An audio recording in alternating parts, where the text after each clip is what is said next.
আসসালামু আলাইকুম রহমতুল্লাহ। প্রিয় শিক্ষার্থীবৃন্দ, মৌলভীবাজার সরকারি কলেজের পক্ষ থেকে অনলাইন ক্লাসে সবাইকে স্বাগত। একাদশ শ্রেণীর মানবিক শাখা ইসলামী ইতিহাস ও সংস্কৃতি বিষয়ের আমার প্রাণপ্রিয় ছাত্রছাত্রীবৃন্দ, অনলাইন ক্লাসে সবাইকে আমার আন্তরিক শুভেচ্ছা। আশা করি এই করোনাকালীন দুর্যোগের সময় স্বাস্থ্যবিধি মেনে তোমরা সুস্থ আছো এবং আল্লাহর কাছে কামনা করি আল্লাহ পাক যেন আমাদের সবাইকে সুস্থ রাখুন, আমিন। আল্লাহ পাকের নাম নিয়ে আজকে এই ক্লাস শুরু করছি। বিসমিল্লাহির রহমানির রহিম। একাদশ শ্রেণী ইসলামের ইতিহাস ও সংস্কৃতি বিভাগ, প্রথম পত্র, ইসলামী ইতিহাস ও সংস্কৃতি প্রথম পত্র। তোমরা জানো ইতিপূর্বে ইসলামী ইতিহাসের পক্ষ থেকে ইসলামী ইতিহাস বিভাগের লেকচারার, সম্মানিত লেকচারার জনাব আল আমিন রেফায়েতের কাছ থেকে তোমরা দ্বিতীয় পত্রের কিছু পরিচিত তোমরা পেয়েছ। এতে করে তোমরা বুঝতে পেরেছ দ্বিতীয় পত্রে কি কি আমাদেরকে করতে হবে, কি কি আমাদেরকে অধ্যয়ন করতে হবে। আমি প্রথম পত্রের পাঠ পরিচিতি এবং আমাদের কোন কোন অধ্যায়গুলো আমাদের পড়তে হবে এবং গবেষণা করতে হবে, স্টাডি করতে হবে, এই ব্যাপারে আমি আজকে তোমাদের সামনে সংক্ষিপ্ত আলোকপাত করব। প্রথমে তোমাদেরকে আমি আমার ইসলামিক ইতিহাস বিভাগের পক্ষ থেকে তোমাদেরকে আমি সুস্বাগতম জানাচ্ছি। আমি আন্তরিকভাবে তোমাদেরকে বরণ করে নিচ্ছি। আমাদের আলোচ্য বিষয় পাঠ পরিচিতি ও বিভিন্ন অধ্যায় নিয়ে সংক্ষিপ্ত আলোচনা। এর আগে আমি তোমাদের আমার পরিচয় উঠাই ধরতে চাই। আমার নাম হাফেজ মোহাম্মদ মাহবুবুর রহমান উসমানী, সহযোগী অধ্যাপক, ইসলাম ইতিহাস ও সংস্কৃতি, মৌলভীবাজার সরকারি কলেজ, মৌলভীবাজার। ইসলামী ইতিহাস সংস্কৃতিতে আমরা দুজন শিক্ষক এখন বর্তমান আছি। আমি আরেকজন তোমাদের গত সপ্তাহে পরিচিত হয়েছেন আল আমিন রেফায়েত। কিন্তু যারাই ইসলামী ইতিহাসে তোমরা এসেছো এবং ইসলামী ইতিহাসে ভর্তি হয়েছ, এই বিষয় নিয়েছ, সবাইকে কংগ্রাচুলেশন, সবাইকে ধন্যবাদ। তোমরা যদি একটু ভালোভাবে পড়াশোনা করো, অনেক অমুসলিম আমার প্রিয় ছাত্রছাত্রীও এই সাবজেক্ট নিয়েছে এবং এর আগে অনেকেই নিয়েছেন এবং ভালো রেজাল্ট করেছেন। এই সাবজেক্ট পড়তে একটু ভালো লাগে, পড়তে মজা লাগে, যেহেতু বিভিন্ন রকম তথ্যভিত্তিক ইতিহাস আছে। অন্যদিকে ইসলাম ধর্মের যারা আছি মুসলমান, তাদের জন্য এটা বাধ্য, মানে ইসলাম জানার জন্য একটা সুযোগ হয়ে গেছে। অমুসলমানরা এটা পাশ করার জন্য একটা সুবিধা পেয়েছে। সুতরাং ভালো করে পড়লে, ভালো পরীক্ষা দিলে মার্কস বেশি পাওয়া যায় এবং এতে তোমাদের আমি এনশিওর করতে পারি তোমরা যদি ভালো পরীক্ষা দাও, অন্তত এই সাবজেক্টে তোমরা 80 মার্কস পাবে, অর্থাৎ গোল্ডেন প্লাস মার্কস তোমরা এই সাবজেক্টে পাবে। এটা আমি তোমাদের এনশিওর করতে পারি ইনশাআল্লাহ, তোমরা যদি একটু পড়াশোনা করো। আমি পাঠ শেষে তোমাদের বইয়ের নাম বলবো, তবু সংক্ষিপ্ত আকারে বলে দিই। ইসলামের ইতিহাস ও সংস্কৃতি সরাসরি তোমাদের ক্লাসে দেখা হইলে বইয়ের নাম বলবো আরো বেশি করি। এখন দুইটা বইয়ের নাম বলছি, ইসলাম ইতিহাস সংস্কৃতি প্রথম পত্র, একটা হলো কাজল ব্রাদার্স, একটা হলো মাদার পাবলিকেশন। এরপরে তোমরা যেটাই কেনো না কেন কোনো অসুবিধা নাই, তোমরা পড়তে পারো, পড়াশোনা করো। তবে গাইড নোটবুক এখন না, এখন মেইন বুক কিনো, মেইন বুক পড়াশোনা করো। আগে জিনিসটা বুঝতে হবে, এরপরে তোমরা এগুলো পরবর্তীতে দেখবে। আর তোমাদের প্রতি আমার আর একটা অনুরোধ থাকবে, তো রেগুলার ক্লাস করতে হবে। রেগুলার ক্লাস যদি না করো, রীতিমতো ক্লাস যদি না করো, তাহলে ভালো পরীক্ষা দিয়ে ভালো রেজাল্ট করা সম্ভব নয়। সুতরাং আমি তোমাদের প্রতি প্রথমেই এই অনুরোধটা জানাবো, অন্তত পড়াশোনা করো। The more you read, more you learn. এই কথাটা সত্য, স্বতঃসিদ্ধ। The more you read, the more you learn. যতই পড়বে ততই জানবে। ইসলামী ইতিহাস এটা অত্যন্ত আনন্দদায়ক সাবজেক্ট, বিষয়। এটা যতই পড়বে ততই ভালো লাগবে। তা আমি আমার পরিচয় দিলাম, ডিপার্টমেন্টের পরিচয় তোমরা পেয়েছ। আমাদের ইসলামী ইতিহাস ও সংস্কৃতি বিভাগ আছে, এটা অনার্স পর্যন্ত এখানে আছে। তো এর পরবর্তীতে আমরা ইনশাল্লাহ আমাদের বিষয়ের দিকে সংক্ষিপ্ত আকারে আমরা আমাদের বিষয়ের দিকে এগিয়ে যাই। হ্যাঁ, আমরা আজকে একটা ছবি দিয়েছি, আরব জাতির একটা ছবি। এটা তোমরা আজকে এটা একটা আরব দেশের যে মোটকে আরবদের কি বলা হয়, দ্য শিপ অফ ডেজার্ট, মুটকে বলা হয়, আরবের কি শিপ বলা হয়, আরবদের জাহাজ বলা হয়, মরুভূমির জাহাজ বলা হয়। তো এইটা আমি কিছু দেখাইলাম আর কি। এরপর আমরা আসি, আমরা তোমাদের কিছু ইয়ে করি। ভূমিকা হিসেবে কিছু কথা আমি আগে বলে ফেলছি। এখন আমি প্রথম অধ্যায়ে আমরা কি পড়বো? আমরা প্রথম অধ্যায় প্রাক ইসলামী আরব। প্রাক মানে পূর্বে। ইসলামের ইতিহাস শুরু, অর্থাৎ ইসলামের ইতিহাস তো হযরত আদম আলাইহিস সালাতু সালাম থেকে শুরু হয়েছে, কিন্তু আমাদের সিলেবাস হযরত মুহাম্মদ সাল্লাল্লাহু আলাইহি সাল্লামের সময় থেকে। এর পূর্বে প্রি ইসলামিক এজ, অর্থাৎ ইসলামের পূর্বের 1 শতাব্দী পর্যন্ত আমাদের এখানে কি সিলেবাস আছে। আমি এখানে মানে সব অনেকের মতে ইসলাম আসার, হযরত মুহাম্মদ নবুয়ত পাওয়ার 100 বছর আগে সবার মতে এটা আইয়ামে জাহেলিয়া বলা হয়। এই আইয়ামে জাহেলিয়া বা দা এজ অফ ইগনোরেন্স, ডার্কনেস, যে যে এজটা আছে, যে অন্ধকার যুগ, তমসাচ্ছন্ন যুগ, এই যুগের আমরা কিছু আলোচনা করব। প্রাচীন আরব উপদ্বীপের ভৌগোলিক অবস্থান ও ভূপ্রকৃতি, এটা আমরা আলোচনা করব। প্রাচীন সভ্যতা, মানে অর্থাৎ আরব দেশে যে মহানবী সাল্লাল্লাহু আলাইহি ওয়াসাল্লাম আসছেন, আমাদের ইসলাম নিতে শুরু হয়েছে, এর অবস্থান কোথায়, এর ভূপ্রকৃতি, এর মানে কেমন আবহাওয়া, কেমন, যেখানে মুহাম্মদ সাল্লাল্লাহু আলাইহি ওয়াসাল্লাম এসেছেন, যেখানে আমরা ইসলামী দেশে আমাদের ব্যাপার শুরু হয়েছে, এই জায়গাটার পরিচয়। এরপরে সভ্যতা, প্রাচীন সভ্যতা, আমাদের মিশরীয় সভ্যতা। পৃথিবীর সবচেয়ে আগে যে সভ্যতাগুলো আসছে, এটা বেবিলনীয় সভ্যতা, একটি মিশরীয় সভ্যতা, একটি হলো সুমেরীয়, হিব্রু, গ্রিক ও রোমান সভ্যতা। এগুলো সম্পর্কে আমরা আলোচনা করব, আমাদের পড়া উচিত, জানবো। ইসলাম পূর্ব যুগে আরবদের রাজনৈতিক, সামাজিক, ধর্মীয় ও অর্থনৈতিক ও সাংস্কৃতিক অবস্থা কেমন ছিল, এইটাও আমরা পড়াশোনা, ধর্ম কেমন ছিল, তারা পৈতৃকতা বিশ্বাস করত। আরব পবিত্র মানে মক্কাতে 360টি মূর্তি রাখছে, তাদের পড়াশোনা কেমন ছিল, সাংস্কৃতিক অবস্থা কেমন ছিল, এগুলো ইত্যাদি আমরা ইনশাআল্লাহ আলোচনা করব। এটা হলো প্রথম অধ্যায়। দ্বিতীয় অধ্যায় আসো, হযরত মুহাম্মদ সাল্লাল্লাহু আলাইহি সাল্লাম, মহানবী হযরত মুহাম্মদ সাল্লাল্লাহু আলাইহি সাল্লামের বাল্য জীবন। রাসূল কোন বংশে জন্মগ্রহণ করছেন, বাবার নাম কি, মায়ের নাম কি।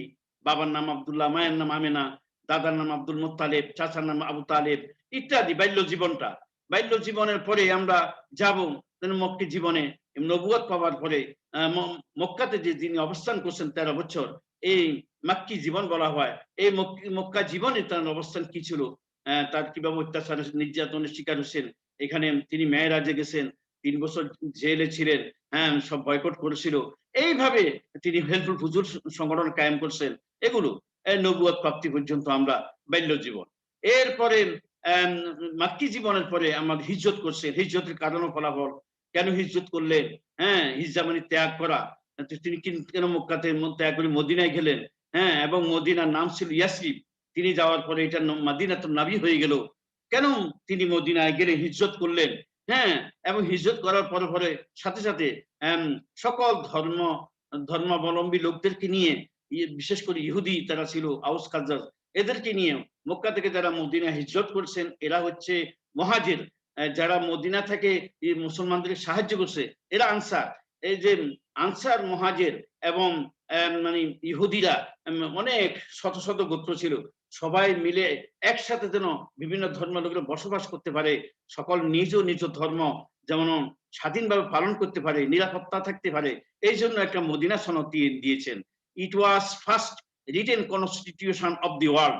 মদিনা সনদকে বলা হয় পৃথিবীর সর্বপ্রথম লিখিত মহাসনদ, এখানে শান্তির মহাসনদ। আমরা সেদিকে আমরা আলোচনা করার চেষ্টা করব মদিনা সনদের গুরুত্ব। প্রাথমিক যুদ্ধ সমূহ, মদিনা আসার সাথে সাথে তিনি কাফেরদের সাথে যুদ্ধে জড়িয়ে পড়েন। অর্থাৎ মক্কা থেকে তিনি মদিনায় আসার পরে মক্কার যে কুরাইশরা, তারা তো মহানবী সাল্লাল্লাহু আলাইহি ওয়াসাল্লামকে নির্মূল করতে চেয়েছিল, কিন্তু মক্কাতে নির্মূল করতে পারেননি। তারা হত্যা ষড়যন্ত্র করছিল, কিন্তু সেখান থেকে কৌশলে তিনি তাদের হত্যা থেকে, তাদের খপ্পর থেকে তিনি চলে আসছেন, হিজরত করছেন।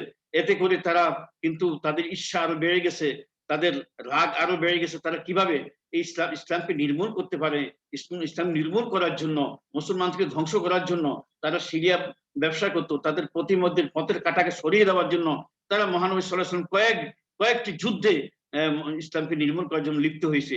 তার মধ্যে একটা বদরের যুদ্ধ, একটা উহুদের যুদ্ধ, খন্দকের যুদ্ধ, এগুলো সব এই মক্কার কাফেরদের সাথে হয়েছে।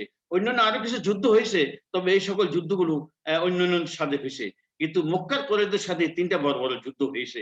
আমি ইনশাআল্লাহ সময় মতো আমরা আলোচনা করব। সেটা শুধু পাঠ পরিচয় দিন। এরপরে 6ষ্ঠ হিজরিতে মক্কা থেকে মদিনা যাওয়ার 6 বছর পরে মহানবী সাল্লাল্লাহু আলাইহি ওয়াসাল্লাম এবং সাহাবা কেরাম 1400 থেকে 1500 লোক মদিনায় মক্কায় হজ অর্থাৎ উমরা হজ করার জন্য।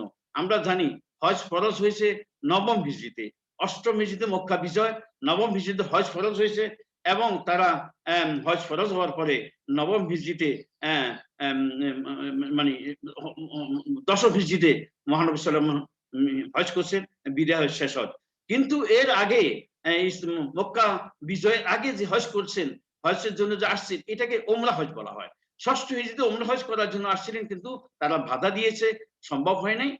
তাদের সাথে একটা সন্ধি হয়েছে, এইটা হুদায়বিয়া সন্ধি। হুদায়বিয়া নামক স্থানে সন্ধি হয়েছে, হুদায়বিয়া সন্ধি ও তার ফলাফল। এবং এরপরে 8ম হিজরিতে মহানবী সাল্লাল্লাহু আলাইহি ওয়াসাল্লাম হুদায়বিয়া সন্ধিটা তারা 10 বছর ছিল, কিন্তু 2 বছর যেতে না যেতে মক্কার কুরাইশ দ্বারাই এই মানে হুদায়বিয়া সন্ধিটা শর্ত ভঙ্গ করার কারণে বাতিল হয়ে যায়। ফলশ্রুতিতে মহানবী সাল্লাল্লাহু আলাইহি ওয়াসাল্লাম 8ম হিজরিতে তিনি 630 খ্রিস্টাব্দে তিনি মক্কা বিজয় করেন, এবং মক্কা বিজয় থেকে শান্তি প্রতিষ্ঠা করেন, সাধারণ ক্ষমা ঘোষণা করে দেন, এই কথাগুলো আছে। এরপরে তিনি 10ম হিজরিতে হজের শেষ মানে হজ করেন। এই হজ্জে তিনি তার জীবনের শেষ হজ, এখানে তিনি ভাষণ দিয়েছেন, এখানে বিদায় হজ্জের ভাষণ বলা হয়। মহানবী সাল্লাল্লাহু আলাইহি ওয়াসাল্লাম কি কি সংস্কার করছেন? দাসত্ব মোচন করছেন, দাসপ্রথা উচ্ছেদ করেছেন। মহানবী সাল্লাল্লাহু আলাইহি ওয়াসাল্লাম নারীর অধিকার প্রতিষ্ঠা করছেন। নারীদের জন্মের অধিকার ছিল না, তাদের জন্মের অধিকার প্রতিষ্ঠা করছেন। জীবনের অধিকার মানে তারা মানে জন্ম হওয়ার সাথে তাদেরকে জীবিত, তাদেরকে দাফন করা হয়তো, তাদেরকে মেরে ফেলা হয়তো, অন্তত মানে তাদের জীবন দান করলেন মহানবী সাল্লাল্লাহু আলাইহি ওয়াসাল্লাম আল্লাহর পক্ষ থেকে। তাইলে নারী অধিকার প্রতিষ্ঠা করলেন, মানুষ অধিকার প্রতিষ্ঠা করলেন, অনেক কিছু মানে কি কুসংস্কার তিনি দূর করলেন, শিরক বেদাত দূর করলেন, এবং তাওহীদের ভিত্তিতে, একত্ববাদের ভিত্তিতে একটি ইসলামী রাষ্ট্র তিনি প্রতিষ্ঠা করছেন, আদর্শ রাষ্ট্র প্রতিষ্ঠা করছেন। এই আদর্শ রাষ্ট্র কিয়ামত পর্যন্ত সকল মুসলমানদের জন্য এটা স্মরণীয়, বরণীয় হয়ে থাকবে এবং অনুকরণীয় হয়ে থাকবে।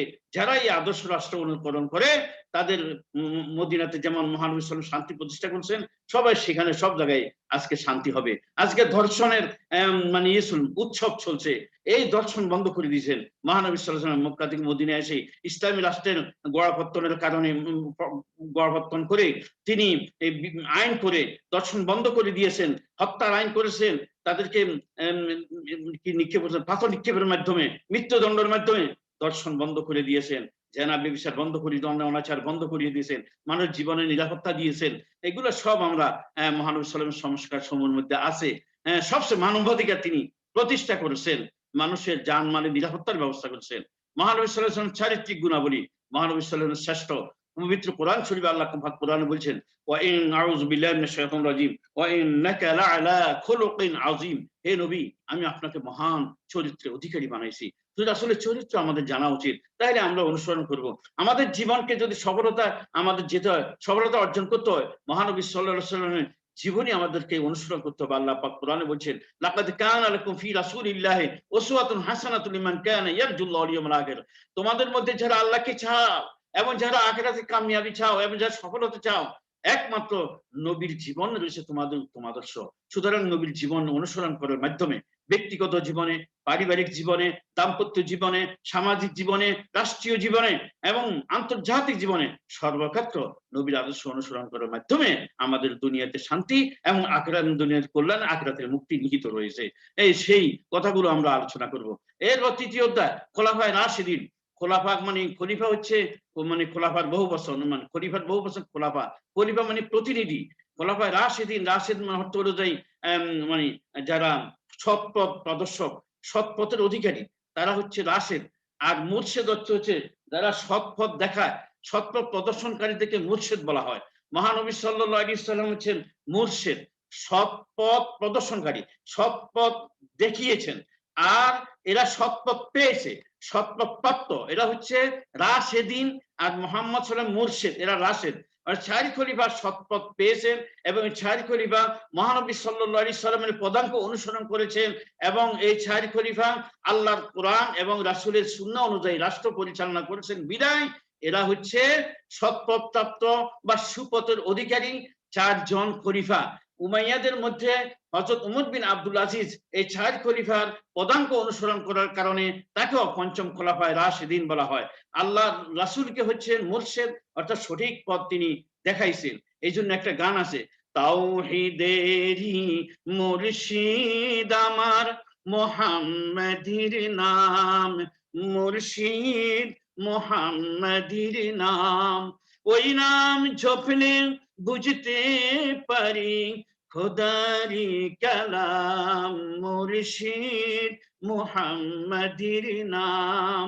এই যে উনি মুর্শিদ, আর যারা সৎ পেয়েছে তারা রাশেদ, খোলাফায়ে রাশিদিন। চার খলিফা হযরত আবু বকর রাদিয়াল্লাহু, হযরত ওমর রাদিয়াল্লাহু তাআলা আনহু, ওসমান রাদিয়াল্লাহু তাআলা আনহু, হযরত আলী রাদিয়াল্লাহু তাআলা আনহু। 632 খ্রিস্টাব্দে মহানবী সাল্লাল্লাহু আলাইহি ওয়াসাল্লাম ইন্তেকাল করেন, 610 খ্রিস্টাব্দে নবুয়ত পান, আর 622 খ্রিস্টাব্দে হিজরত করেন, 632 খ্রিস্টাব্দে তিনি ইন্তেকাল করেন।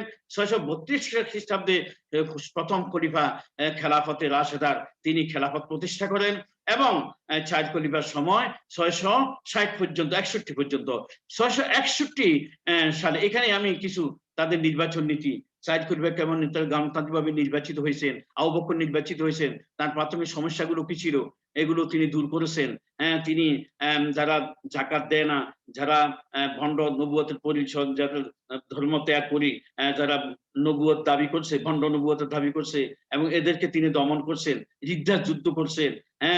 এই যে কাজগুলো করেছেন তিনি, এবং পারস্য রোমান সাম্রাজ্য বিজয়ের তিনি ধারা উন্মোচন করছেন, তিনি অভিযান শুরু করেছেন। হযরত ওমরের সময় এই মানে এটা ফলপ্রসূ হয়, সফলতা অর্জন করে। অর্থাৎ রোমান দুইটা সাম্রাজ্য ছিল, পূর্বাঞ্চল হলো পারস্য সাম্রাজ্য, উত্তরাঞ্চল হচ্ছে রোমান সাম্রাজ্য। এই দুইটা বিজয়ের ধারা হযরত আবু বকর শুরু করেন, আর হযরত ওমরের সময় দুটাই মুসলিম শাসনাধীনে চলে আসে, দুটাই হযরত ওমর রাদিয়াল্লাহু আনহু বিজয় করেন এবং সুশাসন প্রতিষ্ঠা করেন।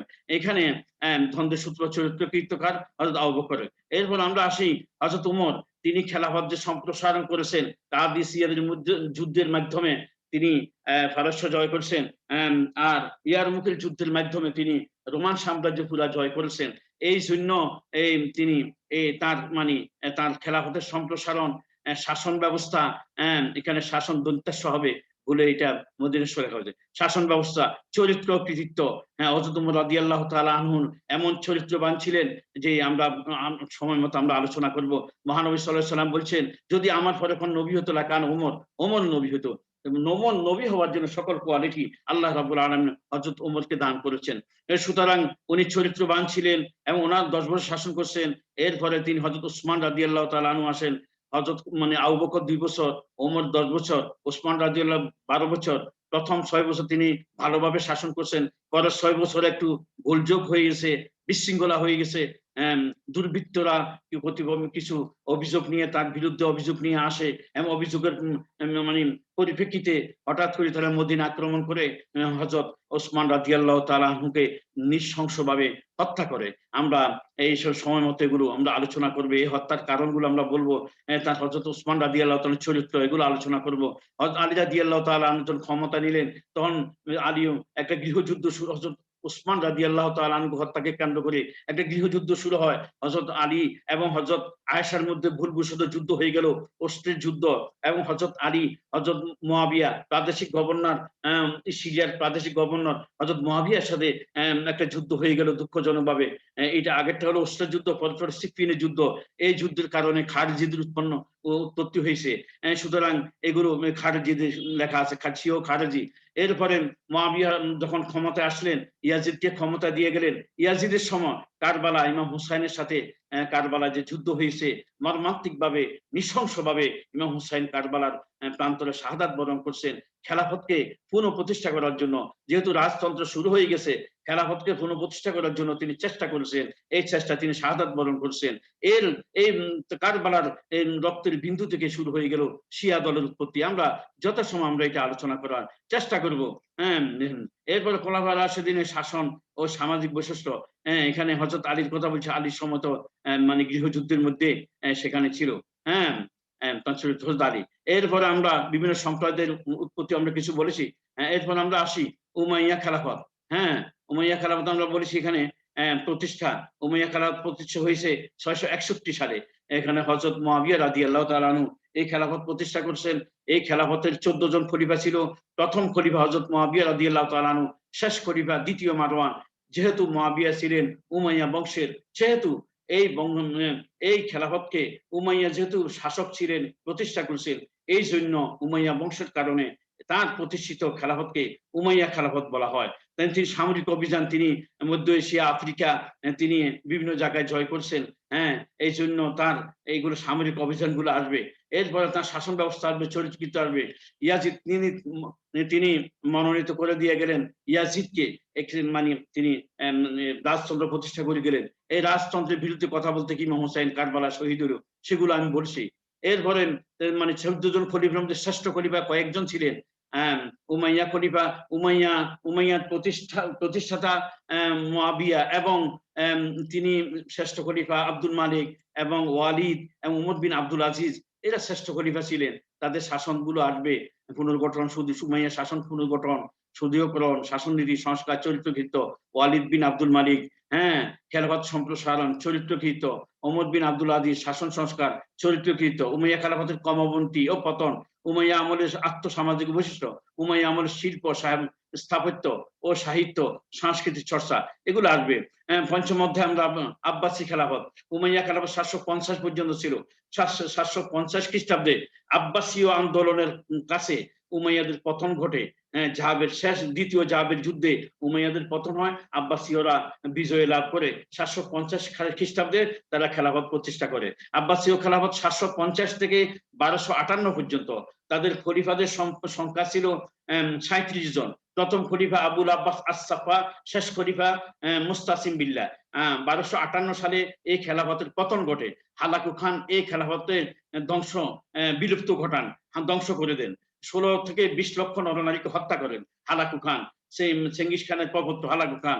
এখন আমি যেটা বলছি, আব্বাসীয় আন্দোলন, আব্বাসীয়রা উমাইয়াদেরকে পতন ঘটান, এবং 750 থেকে 1258 পর্যন্ত আব্বাসীয়রা 500 বছর ক্ষমতায় থাকেন। আর উমাইয়ারা ছিল প্রায় 90 বছর, 661 থেকে 750 পর্যন্ত। আমরা এগুলো আব্বাসীয়দের মধ্যে শ্রেষ্ঠ শাসক যারা, আবু জাফর আল মানসুর, তারপর হারুনুর রশিদ, তারপরে মামুনুর রশিদ, এরা শ্রেষ্ঠ খলিফা। এই আবু জাফর আল মানসুর আব্বাসী খেলাফতের প্রকৃত প্রতিষ্ঠাতা, শাসন সুদৃঢ়করণ, চরিত্রকৃত। খলিফা হারুনুর রশিদ অভ্যন্তরীণ ও বৈদেশিক নীতি, চরিত্রকৃত। বার্মাকির উত্থান, অবদান ও পতন। হারুন রশিদের সাথে তার মানে রোমানদের সাথে যুদ্ধ হয়েছে, এই জন্য এখানে তিনি শ্রেষ্ঠ। তার সময় গোল্ডেন এজ বলা হয়, সোনালী যুগ বলা হয়। হ্যাঁ, এরপরে আমরা আসবো আল মামুন। আল মামুন ছিল তিনি শাসন নীতি, তিনি জ্ঞান বিজ্ঞানের ধার উন্মোচন করেন, বাইতুল হিকমা তিনি প্রতিষ্ঠা করেন। তারপরে আসছে এরপরে মানে দুর্বল খলিফাদের কারণে শেষে দুইটা গোষ্ঠী আসে খলিফাদের উপরে শাসন করেছেন। এরা হলো একটা হলো বুয়াইয়া, একটা হলো সেলজুক। এরা আমিরুল উমারা পদে ছিলেন আর খলিফার নাম মাত্র ছিলেন। এরা দেশ শাসন করেছিল। এরপর আমরা আসি ক্রুসেড 1095 থেকে 1291 পর্যন্ত খ্রিস্টান জগতের সাথে, বিশ্ব খ্রিস্টান জগতের ফ্রান্স মানে তোমার ফ্রান্স এবং ইংল্যান্ড সহ বিশ্ব খ্রিস্টানদের সাথে মুসলিম বিশ্বের সাথে বিশাল 200 বছরের যুদ্ধ হয়েছে। এটার নাম হলো ক্রুসেডের যুদ্ধ। ক্রুসেড মানে ধর্মযুদ্ধ। তারা ক্রুশ চিহ্ন ব্যবহার করে খ্রিস্টানরা বুকে যুদ্ধ করেছে। এই জন্য তারা জেরুজালেম উদ্ধারের জন্য তারা যুদ্ধে নেমে গেছে। 200 বছর যে যুদ্ধ চলছে, এটা ক্রুসেডের যুদ্ধ। এর কারণ ও ফলাফল এখানে সালাউদ্দিন আইয়ুবীর, মিশরের তিনি আইয়ুবী বংশ প্রতিষ্ঠা করেছেন। মিশরের সালাউদ্দিন আইয়ুবীর কৃতিত্ব, তিনি এই ক্রুসেডদেরকে পরাজিত করেছেন। মুসলমানদের ইজ্জত সম্মান, মুসলিম ঐতিহ্য তিনি ফিরে রাখছেন। যদি সালাউদ্দিন আইয়ুবী যদি না থাকতো, তিনি যদি বিজয় না লাভ করতেন, আজকে সারা বিশ্বে খ্রিস্টান জগৎ থাকতো, খ্রিস্টান সারা বিশ্ব দখল করে ফেলতো। তাহলে সালাউদ্দিন আইয়ুবীর কৃতিত্ব অপরিসীম। এইটা আমরা আলোচনা করব। আব্বাসী আমলের আর্থসামাজিক বৈশিষ্ট্য, আব্বাসী আমলের জ্ঞান বিজ্ঞান ও সাংস্কৃতিক চর্চা, এগুলো আসবে। এরপর আমরা আসি ষষ্ঠ অধ্যায়, স্পেন ও উমাইয়া খেলাফত। স্পেন মানে ইউরোপে মুসলমানরা 711 খ্রিস্টাব্দে ওয়ালিদের সময় তারিক বিন জিয়াদের নেতৃত্বে অর্থাৎ সেনাপতিত্বে স্পেন জয় করে। উত্তর আফ্রিকার মুসা বিন নুসাইর ছিলেন গভর্নর, তিনি এই অভিযান প্রেরণ করেন। 711 খ্রিস্টাব্দে স্পেন মুসলমানদের অধীনে আসে। দুঃখজনক ভাবে 800 বছর পরে প্রায় 800 বছর পরে 1492 সালে এই খেলাফতের সমাপ্তি হয়, এই মুসলিম শাসনের সমাপ্তি হয়। আমরা এটা নিয়ে সময় মতো আলোচনা করব। এখানে উমাইয়াদের খেলাফত প্রতিষ্ঠা হয়েছে সর্বপ্রথম। এরপরে আব্বাসীয়রা যখন মুসলিম জাহানের পরিবার, তখন উমাইয়ারা আবার সেখানে আমিরাত প্রতিষ্ঠা করছেন, আবার তারা খেলাফতও প্রতিষ্ঠা করছেন। দুঃখজনকভাবে শেষে এই মুসলমানদের পতন ঘটে। আমরা ইনশাআল্লাহ সময় মতো আলোচনা করব। সপ্তম অধ্যায়, এখানে এটা সপ্তম হবে। এখানে এটা উত্তর আফ্রিকায় ফাতিমি খেলাফত। এই সময় যারা শিয়াদের মধ্যে 7 ইমামে বিশ্বাসী এক গ্রুপ শিয়া ছিল, তারা হযরত ফাতেমার বংশধর বলে দাবি করত। তাদের একজন ব্যক্তি ফাতিমীয় বংশধর বলে দাবি করছেন, ওবাইদুল্লাহ আল মাহদী। তিনি ফাতেমার বংশধর বলে দাবি করেন এবং তিনি উত্তর আফ্রিকা মহাদেশের উত্তর আফ্রিকায়, সেখানে তিনি এখন বর্তমান লিবিয়া বা আলজেরিয়া, টিউনিসিয়া যেখানে আছে, এই উত্তর আফ্রিকা, মরক্কো যেখানে আছে, উত্তর আফ্রিকায় তিনি একটি রাজবংশ প্রতিষ্ঠা করেন 909 খ্রিস্টাব্দে। তার নাম ওবাইদুল আল মাহদী।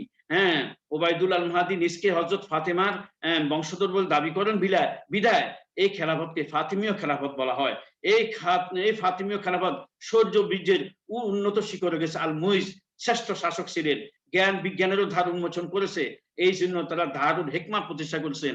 আল মামুন মানে আব্বাসীয় বংশের আল মামুন, যেটা তিনি বাগদাদে বাইতুল হিকমা আর মানে মিশরে দারুল হিকমা প্রতিষ্ঠা করেছেন। আল হাকিম, তিনি হচ্ছেন মানে ফাতিমীয় খলিফা। তো ফাতিমি খেলাফত শেষ পর্যন্ত আইয়ুবী বংশ কর্তৃক ধ্বংস হয়েছে 909 খ্রিস্টাব্দ থেকে 1171 পর্যন্ত এই খেলাফত প্রতিষ্ঠিত ছিল।